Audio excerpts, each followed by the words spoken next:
Picture this. You own a villa. Not just any villa, but, a slice of paradise in Phuket. Mm. Maybe it's perched on a hill overlooking the Andaman Sea, or maybe it's a modern condo right in the heartbeat of the island. It's been your escape. The sunset cocktails, the warm breezes, the whole dream. Exactly. And ideally, you just keep it forever. But life happens. Priorities shift, and then comes the day you decide, okay, it's time to sell that slice of paradise. And that is precisely where the tropical dream often just crashes into a very cold, hard reality. A bureaucratic reality, yeah. Because it turns out, selling a luxury property in an international market like Thailand is not the same as just sticking a for sale sign on a lawn in the suburbs. Oh, it is a completely different beast. It really is. The stakes are higher, the laws are, well, different, and the buyers, they're coming from all over the planet. So today we're doing a deep dive into exactly how to navigate that. We're looking at a strategic guide on selling property in Phuket, and our source for this is Ocean Worldwide. And I think the source here is really key. Right. This isn't some generic how-to from a random blog. No, not at all. Context is everything. Ocean Worldwide is a luxury real estate agency that has been based in Phuket since 2004. Wow, since 2004. So that's, what, nearly 2 decades of operating on the island? Which in real estate years, especially in a developing market like Thailand, is basically a century. And we're specifically pulling insights from the director, Sandra O'Neill. I mean, she's helped thousands of families and investors do this over the years. So we aren't guessing here. We're looking at patterns she's seen since 2004. And what stands out immediately in this guide is the tension it highlights. Selling a home is always emotional, but in Phuket, you have to balance that emotion with some pretty intense economic mechanics. Definitely. Let's start with that big picture. The guide uses this metaphor of catching a wave. Right. It says the market isn't static, it moves like the tide. It's a great analogy for an island market, isn't it? You can't just paddle out whenever you feel like it. You have to wait for the swell. And in Phuket, that swell is almost entirely dictated by tourism. It is. Which seems obvious, right? More tourists equal more potential buyers. But is it really that simple? Just wait for the airport to get busy and then list your house? Not quite. It's not just about the number of people, it's about the kind of people. The wave has different compositions. Sandra O'Neill points out that the nationalities of visitors shift over time. Sometimes the market is dominated by, say, Europeans looking for retirement spots. Okay.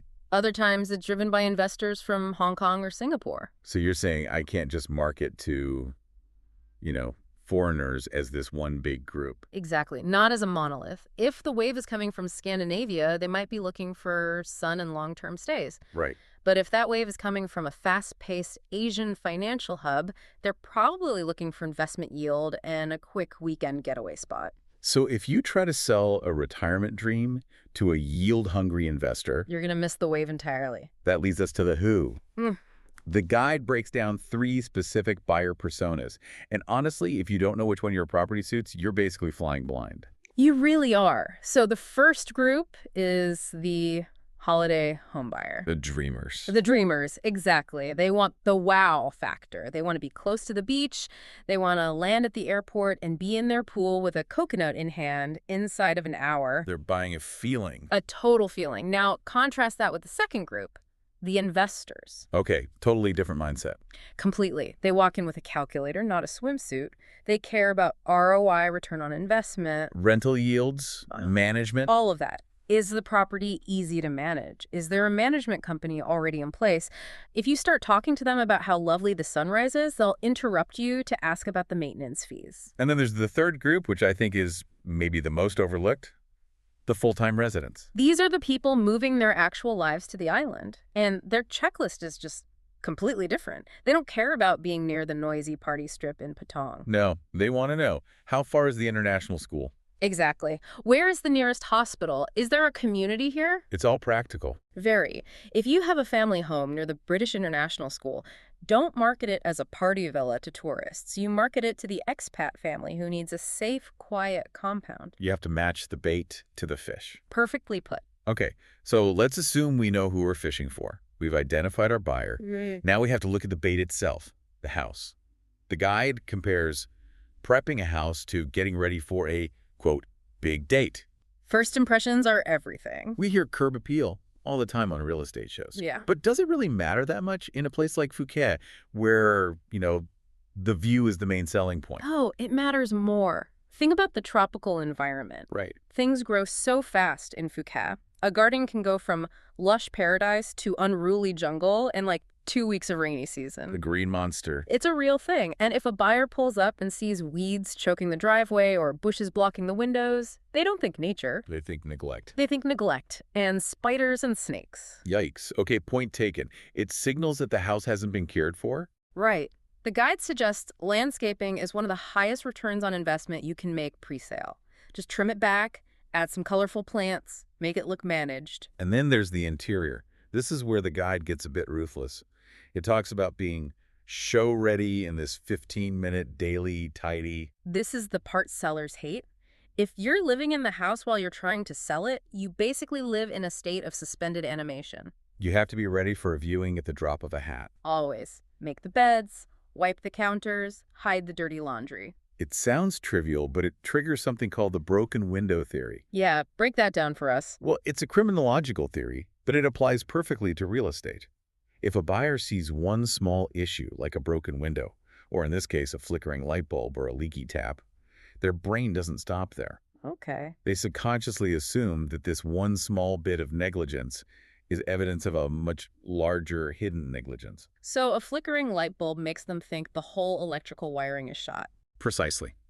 If they didn't spend 50 bid to fix this light, what about the roof? Surely they didn't spend 50,000 bid to seal the roof. It just introduces doubt. And doubt kills deals. And the crazy thing is, the guide lists the actual costs for these fixes. We're talking peanuts. That's the frustrating part. A plumber might charge, what, 1,000 to 5,000 bed to fix a tap? Garden work might be a few thousand bed? Tiny sums compared to the millions the property's worth. But if you don't do them, the buyer might try to knock 500,000 bed off the asking price because they now see the house as a fixer-upper. That is a massive leverage swing for a few broken items. Okay, let's talk about the big number, the price. This feels like the hardest part to get right. It is the Goldilocks problem. Too high, you stagnate. Too low, you lose money. But in Phuket, you have this other variable that you don't have in, say, Kansas. You have currency fluctuation. Right, because we're dealing with international money. How does that actually play out in a real negotiation? Well, imagine a buyer coming from the UK. If the British pound suddenly strengthens by 10% against the Thai baht. Suddenly, that buyer has 10% more purchasing power. The house just became 10% cheaper for them, even if you didn't change the price tag. So they might be more willing to pay your asking price because it feels like a bargain to them? Exactly. But the reverse is also true. If their currency tanks, they're going to come in with lowball offers to try and offset their exchange rate loss.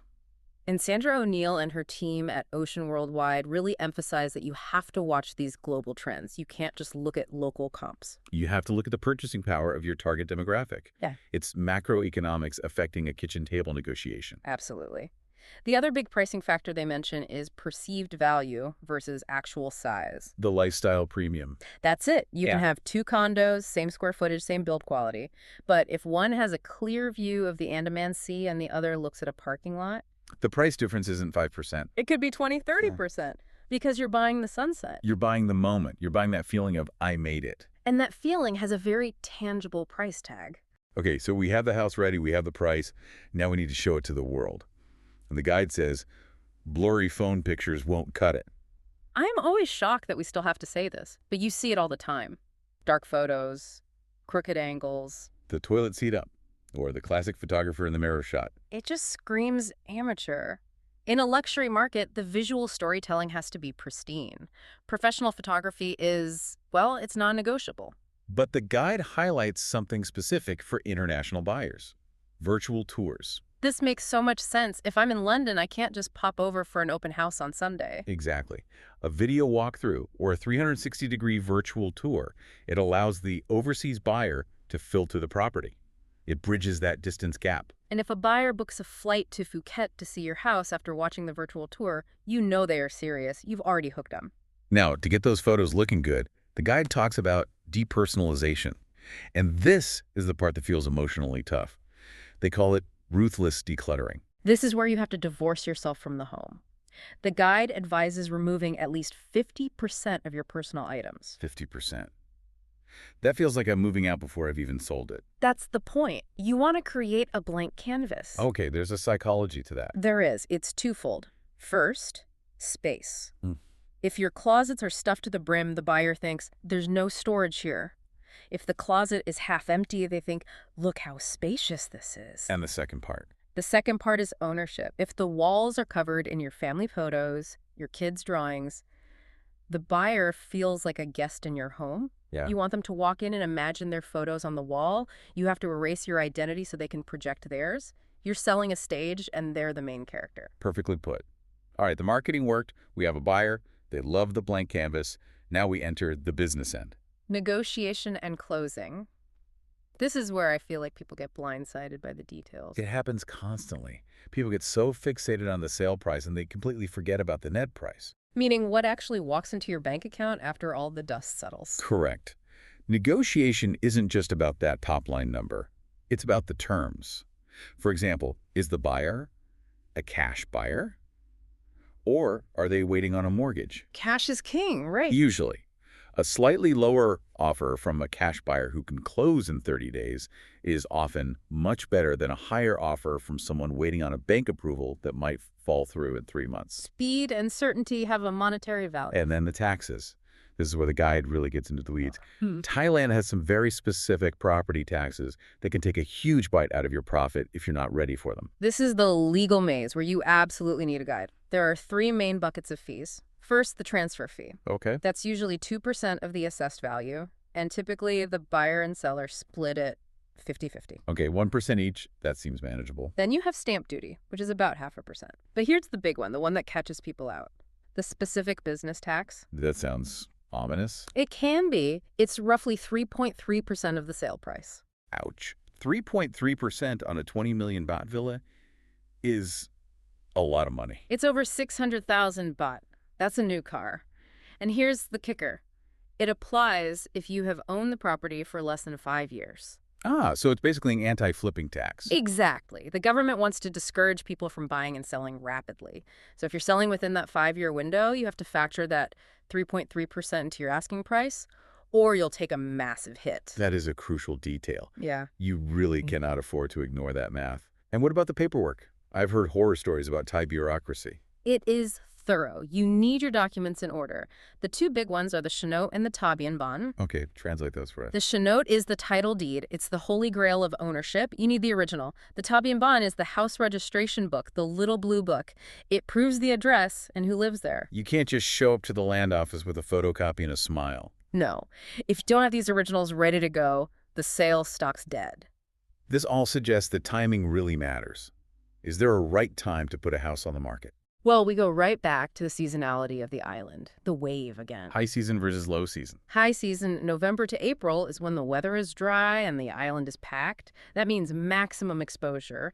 If you want the most eyeballs on your property, that's your window. But do more eyeballs actually mean more sales? Not always. The guide makes an interesting counterpoint about the low season. Yes, it rains. Yes, there are fewer tourists. But the people who are looking at property in the rain, they are serious. They aren't just tire kickers on a holiday. Exactly. And competition is lower. If you have a motivated buyer in July, they aren't looking at 50 other villas. They're looking at yours. So you might get fewer viewings, but the conversion rate could be higher. Listening to all of this, the taxes, the currency, the marketing, it really drives home the point that the lone wolf strategy is just so dangerous here. It is incredibly risky. You're navigating a foreign legal system in a foreign language with huge financial stakes. The guide from Ocean Worldwide strongly advises building a team. So it's not just get an agent, it's build a network. You need a knowledgeable agent. Yes, someone who knows the specific micro markets, not just the tourist traps. But you also need a Thai lawyer. You need reliable local contractors to fix that leaky tap. And I guess that's where the 2 decades of experience from someone like Sandra O'Neill comes in. That's the value of that 2004 start date. When you've been on the island that long, you have the Rolodex. You know which lawyer is sharp. You know which contractor shows up on time. That local knowledge is an asset you just can't Google. It really is a whole ecosystem you have to manage. It's not just a transaction. No, it's a synthesis. To sell successfully in Phuket, you need high emotional intelligence to understand the dream, the lifestyle, the psychology of the buyer. But you also need that cold, hard economic literacy. The currency, the tax law, the contracts. If you ignore the emotion, nobody falls in love with the house. If you ignore the economics, the deal falls apart at the land office. You need both to catch the wave. Before we wrap up, there's one final thought I want to touch on. We've spent this whole time talking about market readiness. Is the market ready? Is the exchange rate good? But there is a more important question, I think, a more personal one. And that is, are we emotionally ready? That's a heavy one. It is. We're asking you to take a place that was your sanctuary, your slice of paradise, and turn it back into a product. Are you ready to empty those closets? Are you ready to paint over the growth chart on the wall where your kids grew up? Are you ready to let a stranger walk in and criticize your kitchen tiles? Exactly, because until you are emotionally ready to let go, all the strategy in the world won't make it easy. Selling a home is never just business. It's deeply personal, and recognizing that is maybe the most important first step to a successful sale. Well, if you are feeling ready to take that step, or if you just want to understand the currents of the Phuket market a bit better, it helps to have a guide who has navigated these waters for a long, long time. Absolutely. As we mentioned, the insights for this deep dive came from the team at Ocean Worldwide and their director, Sandra O'Neill. If you want to connect with a team that has been on the ground helping families since 2004, you can find them at oceanwwp.com. That's oceanwwp.com. A huge thank you to them for the source material, and thank you for unpacking it all with us. My pleasure. We'll see you on the next deep dive. Stay curious.